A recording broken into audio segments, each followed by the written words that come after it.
मला सांगा साहेब, पाणी टाकीपर्यंतच पोहोचावं अशी योजना तुम्ही का राबविली शासनानं? लोकाला पाणी भेटू द्यायचं नाही म्हणून योजना घेतली का तुम्ही कागदा राबवायला? 100 बारे सांगतो, माझं आतापर्यंत 40 वर्ष संपलंय.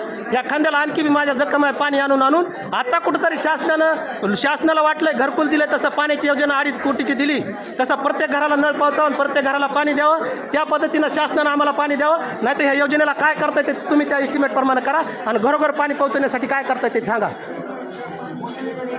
या गावात राहणारे लोक बिगर पाण्याचे ठेवायचे का तुम्हाला? इथं वाकडीला नळ आहे, इथं मूर्तीला नळ आहे, फोडेवाडीला नळ आहे. आमच्याच गावात टाकीपर्यंतच पाण्याची योजना तुम्ही का घेतली? ती कुणी मला सरपंचाशी देणं घेणं, मला अधिकारीशी देणं घेणं आहे, मला अधिकारीशी देणं घेणं आहे, सरपंचाशी नाही. आता सरपंच उद्या बदलणार आहेत, मला गुत्तेदाराशी देणं घेणं नाही. आतापर्यंत एका अर्जात मी गुत्तेदाराचं नाव घेतलं नाही.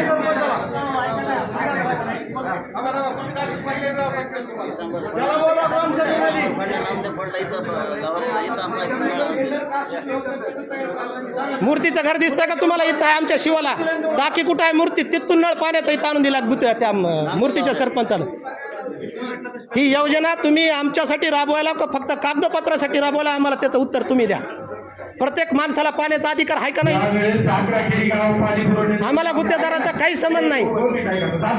ज्यावेळेस 11 खेडी गावात पाणी पुरवठा योजना त्यावेळेस त्या योजनेमध्ये गावात कनेक्शन आहे, प्रत्येक गावाला कनेक्शन आहे म्हणून त्यावेळेस त्याचा उल्लेख आहे, ऑनलाईनला पण दिसतंय ते. आणि आपण ज्यावेळेस ही केंद्र आपली इस्टिमेट झाले जलजीवनचं नवीन, त्यावेळेस आपल्या ही जी लाईन दुरुस्ती नव्हती किंवा ते आपल्या निरपण्यापासून बाबागावपर्यंत पूर्ण लाईन उकरून टाकली होती त्या सडकवाल्यांनी. ज्यावेळेस एस्टिमेट तयार केलं की ती पाईपलाईनचं एस्टिमेट झालं पूर्ण. आणि गावात जर ज्या ठिकाणी नळच नसेल, ज्या घराला नळ नाही त्या घराला आता यापुढं इथून पुढं त्यांचं जर हे नसेल, त्या जलजीवन मध्ये हे नसतील, पैसे नसतील, अगर काही नसेल तर त्यांनी यापुढे काय करायचं, ग्रामपंचायतीला रितसर पावती फाडायची कनेक्शनसाठी आणि कनेक्शन देण्याचं काम पुन्हा ग्रामपंचायत. आणि पाणी न गेल्यावर काम कुणाचं आहे? नळाला पाणी ना पावती फाडली नाही, कनेक्शन घेतलं, पावती फाडली, सगळं झालं, पाणीची नाही. त्या नळाला पाणी येलं आणि ह्या नळाला पाणी नाही, कसं करायचं? कुणाकडे जायचं?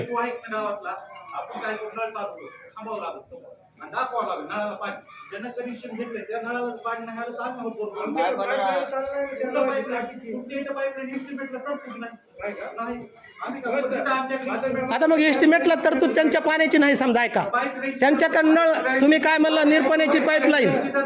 तुम्ही गावचे नागरिक म्हणून ह्या गावाच्या पाण्यासाठी तुम्ही गावात प्रत्येक ठिकाणी पाणी पोहोचा ह्याच्यासाठी तुम्ही तरतूद करायला पाहिजे होती.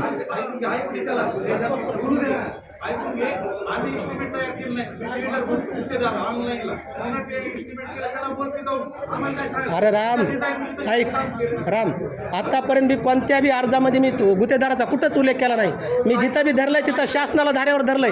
आम्ही ह्या गावचे नागरिक आहेत, आम्हाला कशा पद्धतीनं पाणी नळाला पोहोचवायचंय ते शासनाचं काम आहे. त्यांनी आम्हाला नळ घरोघर दिला पाहिजे. ह्याच्यासाठी तुम्ही काय करताय ते करा.